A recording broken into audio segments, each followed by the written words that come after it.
என்னங்கய்யா, வழக்கமா கோர்ட்டுக்கு போகுது அப்படின்னா மனுதாரர்கள் தான் பதறுவாங்க. ஒரு வழக்கு வந்ததும் உச்சநீதிமன்ற தலைமை நீதிபதியை நான் விசாரிக்க மாட்டேன் அப்படின்னுட்டு விலகியிருக்கார் அப்படிங்கிற லெவலுக்கு வந்து இதுக்கு முன்னாடி அந்த வழக்கு குறித்து அவருக்கு சில அனுபவங்கள் இருக்கு. அந்த அனுபவத்தின் அடிப்படையில் அவர் பயப்படுறாரு. ஏன்னா அந்த தேர்தல் ஆணையரை தேர்வு செய்யற பிரச்சனை அப்படிங்கிறது இந்திய வரலாறுலேயே ரொம்ப வருஷமா ஓடிக்கிட்டு இருக்கு. அதுக்கு இப்போ ஒரு தீர்வு வரும்னு பார்த்தாங்க. அந்த தீர்வு வந்து மோடி அரசாங்கம் அவங்களுக்கு சாதகமாக பண்ணதுனால தான் இன்னைக்கு வந்து சீஃப் ஜஸ்டிஸ் வந்து இவ்வளோ பின்வாங்குறாரு. இல்லை, 2 காரணம் சொல்கிறாங்க. சீஃப் ஜஸ்டிஸ் வந்து அதாவது இப்போ மோடி அரசாங்கம் கொண்டு வந்த சட்டம் அது சரியா தவறா, அது ஒரு கான்ஸ்டியூஷனல் பெஞ்ச் ஜட்ஜ்மெண்ட்டை நீங்கள் வந்து ஒரு பிரசிடென்ட் ஆர்டரில் காலி பண்ணிவிட்டு அப்புறம் ஒரு பார்லிமெண்ட் லா கொண்டு வரலாமா அப்படிங்கிறது தான் கேஸ் போகுது. அவர் வெளியேறினதுக்கு 2 காரணம். ஒன்று, அவரே சீஃப் ஜஸ்டிஸாக இருந்துக்கிட்டு சீஃப் ஜஸ்டிஸை நீங்கள் இந்த குழுவில் வைக்கணும் அப்படின்னு அவர் பரிந்துரை பண்ணால் அது கான்ஃப்ளிக்ட் ஆஃப் இன்ட்ரெஸ்ட்டில் போயிடும். ஏன்னா ஏற்கனவே உச்சநீதிமன்றத்தில் தன் மீதான பாலியல் வழக்கை தானே விசாரித்த தலைமை நீதிபதி ரஞ்சன் கோகாய் இருந்த இடம் அது. இல்லை, நாம் எப்படி பார்க்குறேன்னா, ஏற்கனவே இது வந்து சீஃப் ஜஸ்டிஸ் முடிவு பண்ண விஷயம் இல்லை, ஒரு குழு போட்டு தானே முடிவு பண்ணாங்க. 5 நீதிபதிகள் கான்ஸ்டியூஷன் பெஞ்ச் முடிவு பண்ணுச்சு. கான்ஸ்டியூஷன் பெஞ்ச் முடிவு பண்ணுது. நீங்க கான்ஸ்டியூஷனோட பெஞ்சில் அபெக்ஸ் பாடியில கூடிய அந்த 5 பேர் தான் முடிவு பண்ணாங்க. ஜோசப் இருந்தார் நினைக்கிறேன். கேஎம் ஜோசப் இருந்தாரு. சந்தோஷ் கான்சியஸா இப்படி ஒரு திட்டம் வரும்னு அவர் தனியா இருந்துட்டாரு. வந்தாலும் நம்ம எதிர்க்க போறது இல்லை அப்படின்றதுனால கேஎம் ஜோசப் வந்து அன்னைக்கு ரொம்ப தெளிவாகவே சொல்லிட்டு தான் போனாரு. இதுக்கு இந்த எலெக்ஷன் கமிஷனை தேர்வு செய்யும் போது அந்த குழுவில் கண்டிப்பாக சீஃப் ஜஸ்டிஸ் உள்ள இருக்கிறது தான் வந்து ஒரு ஜனநாயகமா இருக்கு, பேலன்ஸ்டா இருக்கு. ஆளுங்கட்சிக்கு ஒரு ஆள், எதிர்கட்சிக்கு ஒரு ஆள். இன்டீரியமா கொண்டு வந்து எக்ஸிக்யூட் வேற பண்ணிருக்காங்களே. இப்ப எக்ஸிக்யூட் பண்ண ஒரு நடைமுறை தானே. அது ஏன் இவர் எவ்வளவு தூரம் பயப்படுறாருன்னு புரிய மாட்டேங்குது நமக்கு. இல்ல, அதுதான் அந்த இன்ட்ரிம்ல என்ன ஒரு பாயிண்ட் இருந்தது அப்படின்னா, சந்திரசூட் அதுல கால் எடுக்கல, இவங்க உடனடியாக அவசர சட்டமாக கொண்டு போய் பிரசிடென்ட் ஆர்டர் வாங்கிட்டு வந்து சட்டமாக்கிட்டாங்க. சட்டமாக்கினதை எதிர்த்து சேலஞ்ச். இதில் 2 பாயிண்ட். ஒன்று, நானே சீஃப் ஜஸ்டிஸாக இருந்துட்டு எனக்கு அதிகாரம் கொடுன்னு கேட்க முடியாதுன்னு ஒரு தயக்கம். இன்னொன்று, இதெல்லாம் ஒரு வழக்கு, இது 2024 எலெக்ஷன் முன்னாடி விசாரிக்கணுமான்னு கேட்டது இன்னைய சீஃப் ஜஸ்டிஸ். இதை வந்து அதாவது உங்களுடைய ஜட்ஜ்மெண்ட்டுக்கு எதிராக அவங்க ஒரு அவசர சட்டம் கொண்டு வந்துட்டாங்க, நீங்கள் இதுக்கு தடை கொடுக்கணும், இல்லை அதை உடனடியாக விசாரித்து அதை ரிவர்ஸ் பண்ணணும்னு ஒரு கேஸ் போகும்போது 2024 எலெக்ஷனில் இது பாதிக்கணும் போது அப்படியெல்லாம் ஒன்றும் பாதிக்காதுன்னு போன ஜனவரியில் எலெக்ஷன் நடந்து முடிஞ்ச பிறகு கூட இதை பார்த்துக்கலான்னு இந்த வழக்கில் நோட்டீஸை கொடுத்துட்டு 11 மாதமாக எடுக்காமல் போன ஜட்ஜ்மெண்ட்டை கொடுத்தது இவர் தான். எனக்கு ஒரு பிரச்சனையே இல்லைன்னு முடிவு பண்ணவர்கிட்ட நீங்க திரும்ப போனீங்க அப்படின்னா அவர் விசாரிச்ச வழக்க அவர்கிட்ட தீர்ப்பை மாத்தி கொடுக்கன்னு போக முடியுமாங்கிற கேள்வி இருக்கு இல்லையா. தேர்தல் ஆணையம்னாவே இவருக்கு ஏதோ சிக்கல் வருதோன்னு எனக்கு தோணுது. ஏற்கனவே இவர் தான் இன்னைக்கு இருக்கிற தலைமை நீதிபதி தான். இவிஎம் குறித்து ஏன் நீங்க திரும்ப திரும்ப கேஸ் போடுறீங்க? ஏடிஆருக்கு ஏதாவது உள்நோக்கம் இருக்கா? ஆமா, அசோசியேஷன் ஃபார் டெமோக்ராட்டிக் ரிஃபார்ம்ஸ்க்கு இந்திய நீங்க வந்து ஏற்கனவே ஒரு முன்முடிவுல இது எல்லாமே கோளாறுங்கிற எண்ணத்திலே வரீங்களோ அப்படின்னு ஒரு உள்நோக்கமும் ஏடிஆருக்கு கற்பித்த அந்த ஜட்ஜ்மெண்ட்டு இவர்கிட்ட இருந்து வந்து புகழ்பெற்ற ஜட்ஜ்மெண்ட் தான் பார்க்கணும். இப்போ தேர்தல் ஆணையர் நீங்கள் 2 பேரை பிடிச்சி போட்டீங்க, அவங்க என்னவா இருக்காங்கிறது இன்னைக்கு தேர்தல் நியாயமாக நடக்குதுன்னு மக்கள் நம்புறாங்களா அப்படிங்கிற இடம் இருக்கு இல்லையா. அந்த இடத்த கிரெடிபிலிட்டி ஒரு இடத்துல இல்லைங்கிறது தானே நம்ம பார்க்க வேண்டியிருக்கு. ஸோ அப்போ உச்சநீதிமன்ற நீதிபதிக்கு அவர் இருக்கிறதுனாலேயே அவர் அப்பாயின்மெண்ட்டுக்கு பயப்படுறாரா அப்படிங்கிறது எனக்கு திரும்பவும் ஒரு பெரிய ஒரு சந்தேகமாக தான் இருக்குது. ஏன்னா நீங்கள் வந்து பழையபடியே திரும்ப என்ன பண்ணலாம், ஒரு கான்ஸ்டியூஷனல் பெஞ்சை திருப்பி ரீடிஃபைன் பண்ணி உட்கார வச்சு மறுபடியும் ஒரு 5 பேர் கொண்ட குழுவை போட்டு திருப்பி இது குறித்தான பரிந்துரையில் ஒரு டிஸ்கஷனை கொண்டு வரலாம். அவங்க சந்திரசூட்டே ஜட்ஜ்மெண்ட்டில் ஒரு விதமாக பேசுவார், பட் அப்சர்வேஷனில் வேறு விதமாக பேசுவார். லெக்சரில் கொடுக்க சொன்னால் வெளியில் ஏதாவது இதில் பேசுவார், அது வேற லெவல் பீக்கில் போகும். அவர் ஒரு முறை ஜட்ஜு ஏதே கான்ஸ்டியூஷன் சீஃப் ஜஸ்டிஸ் ஆகி ஒரு 2 மாதத்தில் ஒரு லெக்சர் நடக்குது. அதில் அவர் பேசும்போது சொல்கிறாரு, அரசுக்கு சட்டம் இயற்ற அதிகாரம் இருக்குது, ஆனால் ஒரு கான்ஸ்டியூஷன் பெஞ்ச் ஒரு விஷயத்த சொல்லிட்ட பிறகு நீங்கள் கான்ஸ்டியூஷன் பெஞ்சினுடைய ஜட்ஜ்மெண்ட்டை எதிர்த்து மறுபடியும் ஒரு சட்டம் இயற்றுவோம் என்பது அனுமதிக்க முடியாது. ஏற்கனவே நீங்கள் இயற்றின சட்டத்தை ஓவர் ரிட்டன் பண்ணிட்ட பிறகு நீங்கள் அதை கொண்டு வருவது என்பது கிளாஷ் ஆஃப் இன்ட்ரெஸ்ட் என்பதை தாண்டி அதை பர்மிட் பண்ண முடியாதுன்னு லெக்சரில் பேசினார். ஆனால் அவர் தலைமை நீதிபதியாக இருக்கும்போது தான் 2 கான்ஸ்டியூஷன் பெஞ்சினுடைய ஜட்ஜ்மெண்ட்டை இவங்க அவசர சட்டம் கொண்டு வந்து காலி பண்ணாங்க. ஒன்று, நமக்கு தெரிந்த தேர்தல் ஆணையர் மற்றும் துணை தேர்தல் ஆணையருக்கான தேர்வு விதிமுறை. 2வது, டெல்லியில் யாருக்கு பவருங்கிற கான்ஸ்டியூஷன் ஜட்ஜ்மெண்ட்டு கவர்மெண்ட்டுக்கு தான், கவர்னரை விட சில அதிகாரிகள் அப்பாயின்மெண்ட்டில் தொடங்கி பல விஷயங்களில் கவர்மெண்ட்டுக்கு தான் வந்ததை இமீடியட்டாக ஒரு அவசர சட்டம் கொண்டு வந்து அந்த இதுக்கு தான் மன்மோகன் சிங் அவர்கள் உடம்பு சரியில்லாத இருந்த நிலையில் சக்கர நாற்காலியில் வந்து அதை எதிர்த்து ஓட்டு போட்டு போனார். நமக்கு அந்த காட்சிகள் ரிவைன் பண்ணோன்னா கேஜ்ரிவால் கூட அந்த புகைப்படத்தை போட்டு அவருக்கு நன்றி இல்லாமல் தெரிவித்தது ஒரு தனி கதை. அந்த கான்ஸ்டியூஷன் பெஞ்ச் ஜட்ஜ்மெண்ட்டை காலி பண்ணிங்க. வைங்க, 3வது ஒரு கான்ஸ்டிடியூஷன் பெஞ்ச் ஜட்ஜ்மெண்ட்டை நாங்கள் திரும்ப ஆட்சிக்கு வந்தால் அதுக்கு எதிராக செயல்படுவோம் நிர்மலா சீதாராமனே பேசியிருக்காங்க. எலக்டோரல் பாண்டு விவகாரத்தில் அது இல்லீகல்னே சொல்லப்பட்டுச்சு. இல்லீகல்னு ஜட்ஜ்மெண்ட் ஓவரால் ஆயிடுச்சு, ஜட்ஜ்மெண்ட் கொடுத்தாச்சு. வாங்கின காசை திரும்ப கொடுக்காதங்கிற வரைக்கும் அவர் ப்ரொடெக்ட் பண்ணி தான் சதவச்சுட்டு ஒரு விதமாக அதுக்கு பாலிஷ் கொடுத்தாருன்னு வைங்க. மணிப்பூர் விவகாரத்துலேருந்து பல விஷயங்களுக்கு வாயிலேயே பேசினாங்க. அது அப்சர்வேஷனாக அடுத்தடுத்த கட்டங்களுக்கு என்ன வந்துச்சுங்கிற அப்சர்வேஷனோட சரி. நீங்கள் அதுக்கப்புறம் 3 பெண் நீதிபதிகள் அடங்கிய குழு அமைச்சிங்க, ஓய்வு பெற்ற நீதிபதிகள். அவங்க ரிப்போர்ட்டை கொடுத்தாங்க. அதுக்கப்புறம் என்னாச்சு? கிணத்துல போட்ட கல்ல அது அப்படியே தானே இருக்குங்கிற பாயிண்ட் இருக்கு இல்லையா? எலக்ட்ரல் பாண்டு நிர்மலா சீதாராமன் சொன்னாங்க, நாங்கள் மீண்டும் ஆட்சிக்கு வந்தால் எலக்ட்ரல் பாண்டை பற்றி புரியாமல் இப்படி ஒரு தீர்ப்பை கொடுத்துட்டாங்க, மறுபடியும் கொண்டு வரது குறித்து பரிசீலிப்போம் அப்படின்னு அவங்க தேர்தல் பிரச்சார சமயத்தில் இந்த மாதிரி கான்க்ளேவ்ஸ் நடக்கும் இல்லையா, அதில் பேசும்போது பேசுகிறாங்க. இல்லை, தேர்தல் பிரச்சார சமயத்தில் அந்த மாதிரி பேசும்போதே பார்த்தீங்கன்னா அப்போவே நிறைய டாக்குமெண்ட்ஸ் வெளியே வந்துச்சு. ஆர்பிஐக்கும் பிரைம் மினிஸ்டர் ஆஃபீஸுக்கு நடந்த கான்வர்சேஷன், அதே மாதிரி ஃபினான்ஸ் மினிஸ்ட்ரிக்கும் குறிப்பாக வந்து தேர்தல் ஆணையத்துக்கு நடந்த ஒரு கான்வர்சேஷன், இது எல்லாமே பாண்டு வேண்டான்னு சொன்ன கான்வர்சேஷன். இது எல்லாமே வந்து உச்சநீதிமன்றத்தில் வந்து பொதுநல வழக்காகவும் போடப்பட்டு காமிச்சாங்க. ஆர்பிஐ வேண்டான்னு சொல்லியிருக்கு, அதே மாதிரி வந்து எலெக்ஷன் கமிஷனும் பாண்டு வேண்டான்னு சொல்லியிருக்கு, எல்லாத்தையும் காமிச்சாங்க. இருந்தாலுமே வந்து பாண்டு குறித்து ஒரு ஸ்ட்ரிக்டான ஒரு ரொம்ப கவனமான ஒரு தீர்ப்பு வந்ததுக்கு பிறகும் அந்த மாதிரி தேர்தல் பிரச்சாரத்தில் இப்படி தான் பேசியிருக்கு. அப்படின்னா திரும்பவும் அவங்க பாண்டை கொண்டு வரும்போது இவங்க என்ன பண்ணுவாங்கன்னு தெரியல. ஆக்சுவலாக பாண்டை இறுக்கி பிடிச்சது மற்ற கேஸ்ல எல்லாம் காப்பாற்றி விடுறதுக்கா அப்படிங்கிற சந்தேகம் அப்படிங்கிற எல்லாருக்குமே வந்திருக்கு. அது குறிப்பாக இப்போ உச்சநீதிமன்ற மூத்த வழக்கறிஞர் துஷ்யந்த் தவே அவர்கள் கரண் தாப்பருக்கு கொடுத்த ஒரு பேட்டியில் உள்ளபடியே அவர் கண்கலங்கி இருக்கிறார். யாரோ சிலரால் அவர்களுக்காக இவர் இந்த ஆட்டத்தை ஆடி இருக்கிறாரோ அப்படிங்கிற சந்தேகம் வருது. Playing in the hands of somebody அப்படின்னு குறிப்பிட்டாரு கரண் தாப்பர்.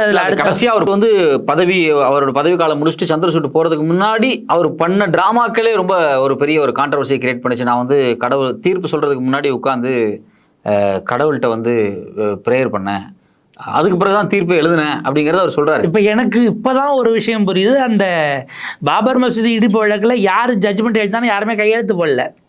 ஆமா, கடவுள் எழுதினதால அவர் கையெழுத்து நம்ம போட்டா ஃபோர்ஜரி ஆயிரும். எப்படி வந்து அது வந்து பாபர் மசூதிக்குள்ள பாலராமர் சிலை அவரா வந்துருச்சு அப்படின்னு சொன்ன மாதிரி தீர்ப்பும் அதுவா வந்துருச்சு அப்படிங்கிற அதுவா வந்துருச்சு. கடவுள் கையெழுத்தை நாங்க போட்டா அது ஃபோர்ஜரி ஆயிரும் அப்படின்னு. இப்ப இந்தியா மாதிரி ஒரு ஜனநாயக நாட்டுல இதே ஒரு சீஃப் ஜஸ்டிஸ் வந்து ஒரு முஸ்லீமா இருந்து நான் வந்து அல்லாஹ் கேட்டுட்டு நான் வந்து ஒரு தீர்ப்பு எழுதினேன், இல்லை நான் வந்து இப்போ ஜோசப் இருந்தார் சீஃப் ஜஸ்டிஸ், நான் வந்து ஜீசஸை கேட்டு ஒரு தீர்ப்பு எழுதினேன் அப்படின்னு சொன்னால் இங்கே எவ்வளோ பெரிய பதட்டத்தை உருவாக்கியிருக்கும். ஆனால் ஒரு கடைசி நேரத்தில் சொன்ன அந்த ஸ்டேட்மெண்ட்ஸ் வந்து இவர் மேலே ஒரு பெரிய ஒரு சந்தேகத்தை வந்துச்சு. இன்னும் சொல்ல போனால் ஏற்கனவே சந்துரு இது குறித்து பேசியிருந்தார், நீங்கள் கூட சொல்லியிருந்தீங்க. இது கே சந்துரு அவர்கள் சொல்லும்போது என்ன அப்படின்னா, இன்னைக்கு தான் நிறைய டெக்னாலஜிக்கல் டூல்ஸ் வந்துருச்சு இல்லையா. இவங்க 5 ஜட்ஜஸ் இருந்தாங்க, ரஞ்சன் கோகாயில் தொடங்கி இப்போ கவர்னராக இருக்கிற அப்துல் நசீர்லேருந்து சந்திரசூட்லேருந்து எல்லாரும் இருந்தாங்க.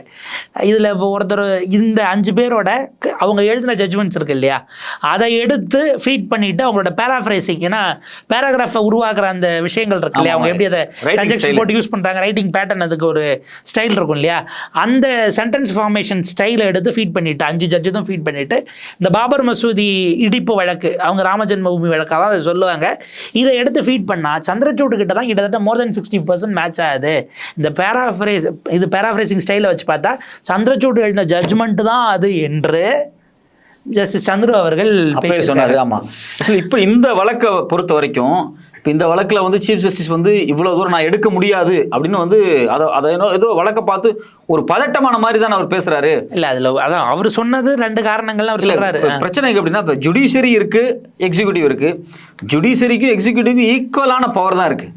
இன்னும் சொல்ல போனால் எக்ஸிக்யூட்டிவ் ஏதாவது டைரக்ஷன் மாறும்போது ஜுடிஷியரி வந்து டைரக்ட் பண்ண வேண்டியது அவங்களுக்கு ஒரு பெரிய கடமையாக இருக்குது. நீங்கள் தான் சொன்னீங்க, உங்கள் ஜட்ஜு தான் சொல்கிறாரு, நாங்கள் நினச்சா ஹோம் மினிஸ்டரே சம்மன் பண்ணி வர போன்னு சொல்கிற லெவலுக்கு உங்களுக்கு பவர் இருக்குது. ஸோ அப்போது இப்போ பிரச்சனை என்ன அப்படின்னா, இது யார் சீஃப் ஜஸ்டிஸு, அவங்களுக்கு அது பர்சனல் இஷ்யூவா, அதில் அவங்க பதட்டமாக எடுத்துக்கணுமா அப்படிங்கிறது அவசியம் கிடையாது. நீங்கள் ஒரு புது சட்டம் கொண்டு வந்து உச்சநீதிமன்ற நீதிபதியை வெளியே அனுப்பிச்சிருக்கீங்க. என்னை பொறுத்த வரைக்கும் அந்த குழுவில் இருந்து உச்சநீதிமன்ற நீதிபதியை வெளியே அனுப்பிச்சார் மோடி. அது ஜுடிஷியரிக்கான ரெப்ரசன்டேஷனை காலி பண்ணிருக்காங்க.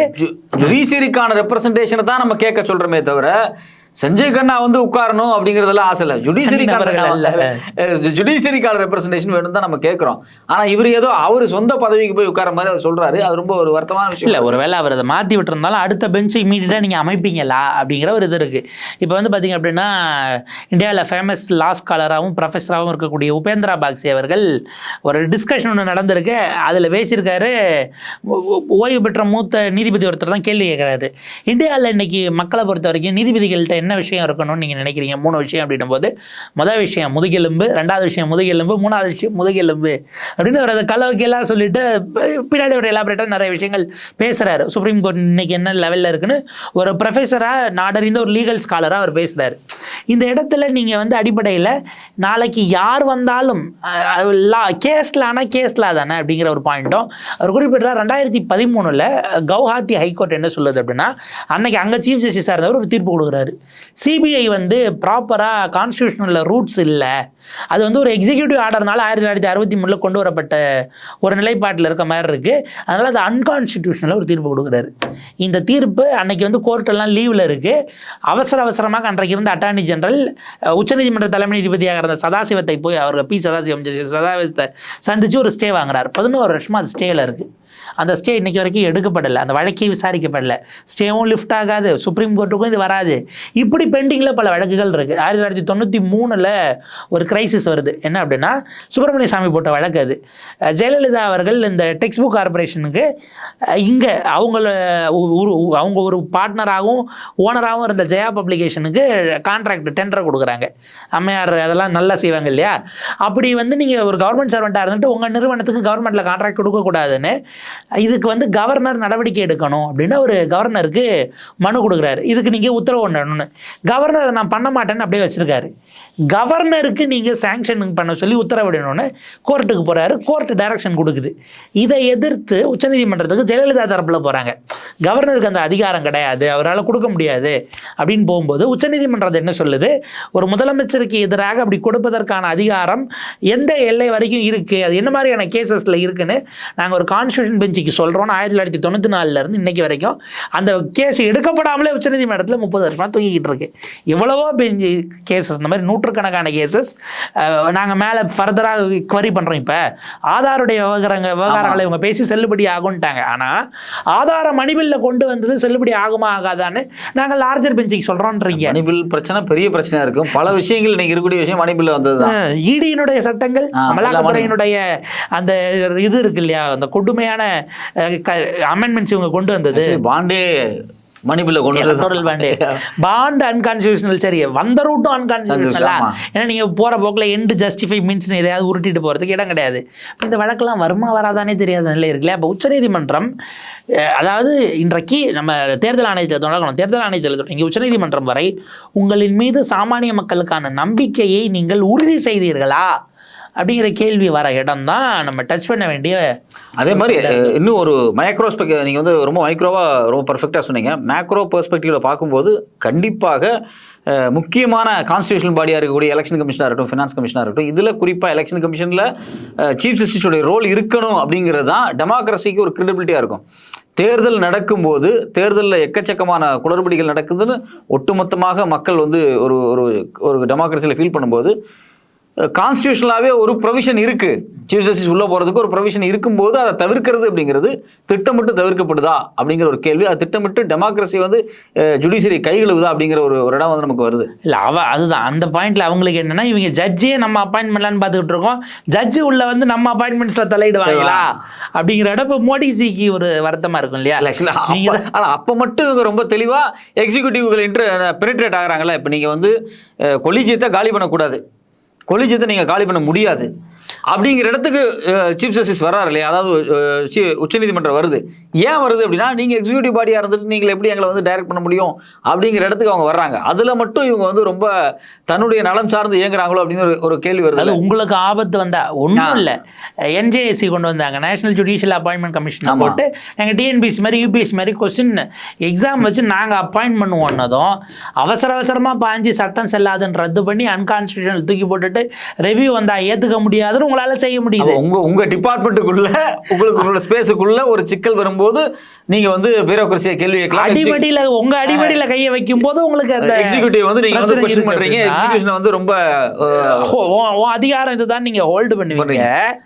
ஆனா டெமோக்ரஸிக்கு முக்கியமா இருக்கக்கூடிய தேர்தல் ஆணையத்தை நீங்க டைரக்ட் பண்ணுங்க, அந்த இடத்துல உட்காருங்க அப்படிங்கும்போது அது எங்களுக்கு நாங்க வந்து அது எப்படி நாங்கள் போய் பண்ண முடியும், அது வேற நாங்கள் வேற அப்படிங்கிற இடத்துக்கு நகர்றது அப்படிங்கிறது டெமோக்ரஸிக்கு வந்து ஒரு ஸ்ட்ரென்த்தனே கிடையாது. இந்த விஷயம் ஒரு தேர்தல் ஆணையர் உங்களை கேள்வி கேட்டார் என்பதற்காக அவருடைய குடும்பத்தார் வீட்டுக்கு ஐடி ரைடு அனுப்புனதுல இருந்து கொண்டு வரக்கூடாது லெவலில் கொண்டு போன வரைக்கும் செய்தது மோடி அரசாங்கம். நீங்க அதை எதை எதிர்த்து என்னைக்கு பேசுனீங்கிற கேள்வி இருக்கு இல்லையா? அவர் அதுக்கு பிறகு வேணவே வேணான்னு எழுதி கொடுத்துட்டு அவர் போய் பேங்கிங் செக்டருக்கு வேலைக்கு போயிட்டாரு.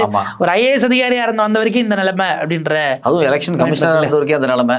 ஏன்னா அன்னைக்கு இருந்து அதில் எவ்வளோ உஷாராக பாருங்க. ஐ திங்க் அது இவருக்கு பிறகு தானே கொண்டு வரப்பட்டது. ஒரு ஆளாக இருந்த எலெக்ஷன் கமிஷனரை 3ஆ மாற்றினது அப்படிங்கிறது ஒரு ஷேரிங் ஆஃப் பவர்ஸ்க்கு. ஸோ 2 பேரை ஹோல்டு பண்ணிக்கிட்டா போதுங்கிற இந்த கான்செப்டில் தான் தலைமை நீதிபதியை தூக்கிட்டு நான் சொல்கிறேன் அமைச்சர் அப்படின்னு பிரதமர் மோடி கொண்டு வந்து அவருடைய சகாவான அமித்ஷா உள்ள கூப்பிட்டு மோடி அமித்ஷா ராகுல் காந்தி உட்காந்தா 3ல் 2ன்னும் போது ஜி சொல்கிறவர் தான் அப்படிங்கிறது அவர் கொண்டு வந்த 2 பேர் இப்போ எப்படி வேலை பார்த்தாங்க 2024 தேர்தலுங்கிறத நம்ம கண்கொட்ட ஃபுல் ஸ்ட்ரெச்சில் பார்த்துருக்கோம் அப்படிங்கிற ஒரு பாயிண்ட்டும் இருக்குது. பிரதமர் மோடி இவ்வளவு இடத்துல இதாக பேசியிருக்காரு, வெறுப்பு பேச்சு பேசியிருக்காருன்னு சர்வதேச ஊடகங்கள் ரிப்போர்ட் பண்ணால் அது அரசியல் ரீதியாக பேசியிருக்காரு, அதில் நம்ம நடவடிக்கை எனக்கு என்ன இருக்குங்கிற லெவலுக்கு தான் நீங்கள் ஒரு சமத்தன்மையோட பயஸ் இல்லாத தேர்தல் ஆணையம் வச்சுருக்கீங்கிறது இந்த சிஸ்டத்தின் மீதே ஒரு பெரிய கேள்வி வந்திருக்கு.